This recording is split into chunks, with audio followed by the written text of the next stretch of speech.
Risk of Rain Returns is an addictive funfest that I really can't put down. Roguelikes kick ass, and I love playing them, but Returns has specifically captured my interest as of late, and I really can't recommend it enough. You play as a crew member of what is essentially a space Amazon delivery truck crash-landed into an unknown planet after this big guy with a sword, Providence, brings your ship to the ground. It's your sworn duty as a minimum wage worker to collect all the Amazon packages you can and teleport back to your ship to defeat the mother of all porch pirates. A run usually goes like this. Spawn in, kill enemies for money, use money to crack open chests for items, find a teleporter, fight a boss, go to the next level, and repeat a couple times until you reach your ship. Like most roguelikes, the more you play, the more items and characters you unlock. What's fun is that most items and characters are unlocked in really accessible ways. Like most of the time, I'll just be playing the game and bam, I'll get a notification that I beat a stage in 5 minutes or less and unlock a new item. I rarely ever have to go for specific unlocks, but if that's your thing, there's a way to do that too. Providence challenges are short, mostly fun challenges, fuck you gup sorting, that allow you to unlock an item, skill, or skin if you complete it.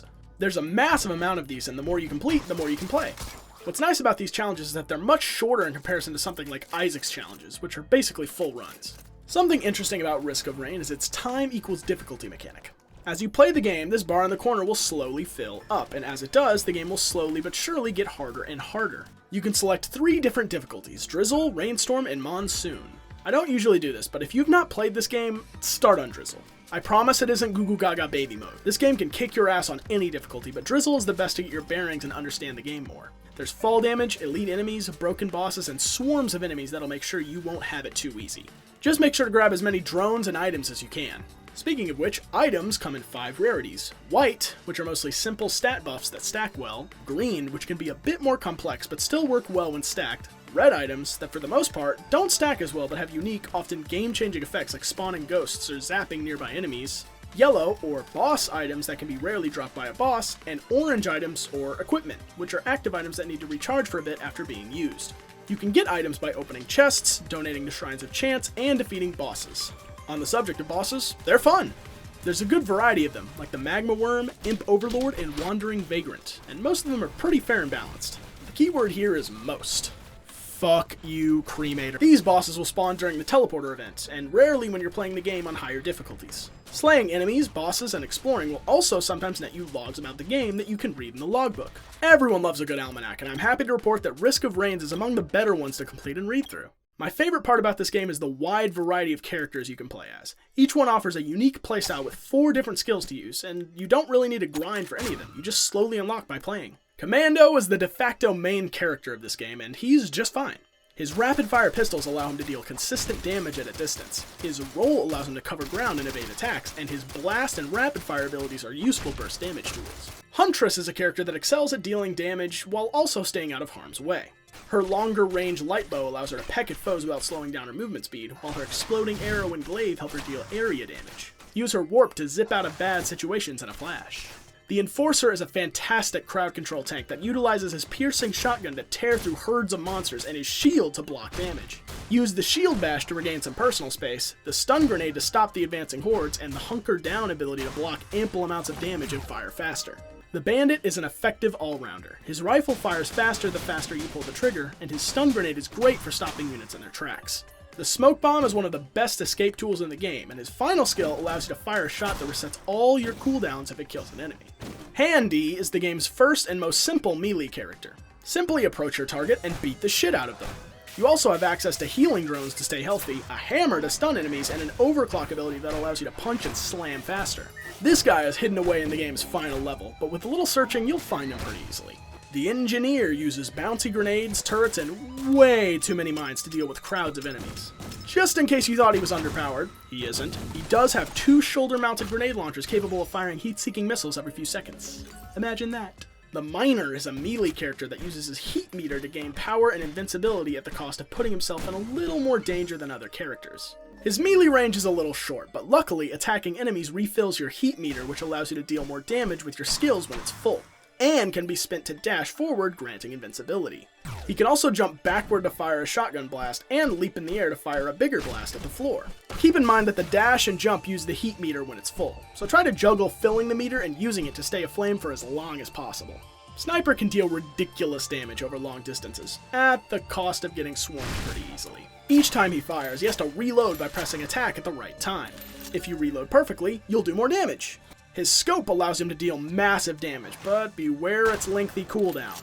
The sniper can also support their team by using their drone to make enemies take double damage. Sniper's last ability is a backflip. You can use it while charging your scoped shot to stay out of trouble, or as a mobility tool. Acrid is a monster-chomping debuff machine, spitting acid, infecting enemies, and leaving puddles of acid on the floor to slow enemies down and speed up allies. His melee is quite effective.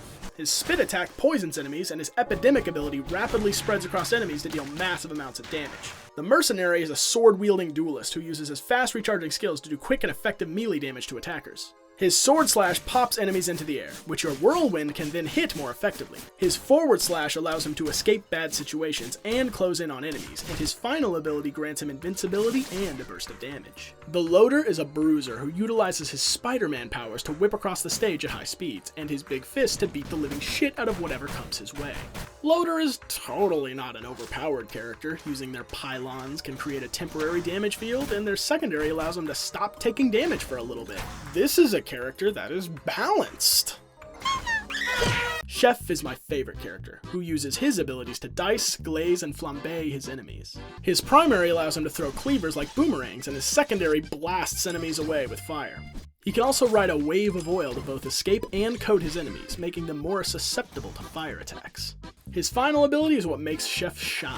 Second Helping empowers whatever ability you use next. Want more cleavers to obliterate a boss? A brighter flame to cook enemies to a crisp? More oil for some reason? Chef has it all. The Pilot is a super mobile character with the unfathomable ability to shoot diagonally with his secondary.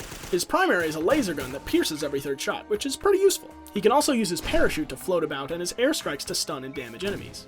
He's a little bit frail, so do your best to stay out of danger. The Artificer is a character that's effectiveness is debated on. Her flame chakrams will only do their maximum damage at a certain range, and without her ice wall to keep enemies there at that range, she can have trouble dealing good amounts of damage. Her charged nanobomb helps make up for it, and so does her flamethrower ability, but it's just a little bit underpowered. The Drifter is a melee character who collects scrap when she deals damage. With it, she has the ability to create temporary items, which is way stronger than you think it is. Using most of your scrap meter grants you 4 random temporary items, which you can use for yourself or give them to teammates. She can also throw some of this scrap at enemies for damage, and swing her backpack super hard to deal with some damage and gain a good amount of scrap if she hits an enemy with low health. Robomando is a secret character who behaves like a dinkier, speedier commando with one unique ability: getting things for free. Drones and chests are no match for you pressing your 4th skill button while near them. At long last, free healthcare. In all seriousness, Robomando's faster movement speed is amazing, but his lower damage and health means he needs drones. A lot of drones. Don't feel bad about taking drones from your team, just give them free items. Fair trade. Each of these characters are already pretty cool, but in addition to the skills they already have, you can unlock 3 alternate skills for each character, except Romomando. Not a fan of commandos with rapid-fire pistols? Replace it with a shotgun.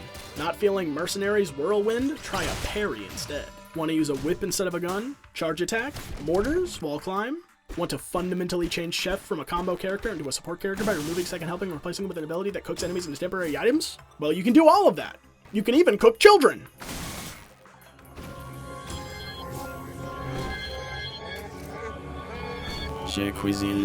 But seriously, the abilities are all super fun to use and unlock. Some you get by playing the game, but most you get by doing these Providence challenges I talked about earlier. It's a cool system. Use a challenge highlighting the ability, and then you get to equip it and use it in game. The stages in this game, and the art style in general, look great too. Just look at these backgrounds and portraits. Damn! At the end of your quest, you'll arrive at the ship's crash site. Here, the game will throw every difficult enemy under the sun at you, but you'll have lots of money and lots of chests to crack open before the final fight. Just survive while you wait for all these big doors to open, and if you get some keycards, try and visit the 4 rooms located above and below this staircase. These rooms need a keycard to be entered, but are stocked with supplies you can use to fight Providence. Once you're ready, activate the terminal, and the big bad himself will spawn. It's best to keep him at a distance if you can, but some characters don't have the ability to do that while still being able to do damage. You'll figure it out. After his first phase, he'll send his worm friends after you, and no, these guys just get bodied. I have died to them exactly once, and I still don't know why or how. You'll clear this hurdle with ease. For the third phase, Providence's attacks get deadlier and more frequent. He also spawns these red robot minions, so be wary of those. After all that, the ship will begin to rise in the air, and just kidding. Final phase! You really, really need to be careful here. These attacks do massive damage, especially the big green lasers. I would not risk touching these for even a second. They do brutal damage, so only cross them if you have some form of invincibility or no other choice.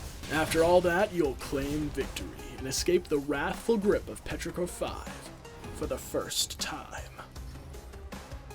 And with that, I don't have anything else to say about this gem of a roguelike that can be communicated better by just playing the game. Risk of Rain Returns is a fantastic, expansive, and timeless game that does not play around. If you like Risk of Rain 2, first of all, I'm sorry, fuck Gearbox. And second of all, if you haven't tried this game, it's definitely worth your time. If you like roguelikes with loads of fun characters, cool enemies, and interesting items and gameplay, this game is for you. I've been Raider Weish, take care.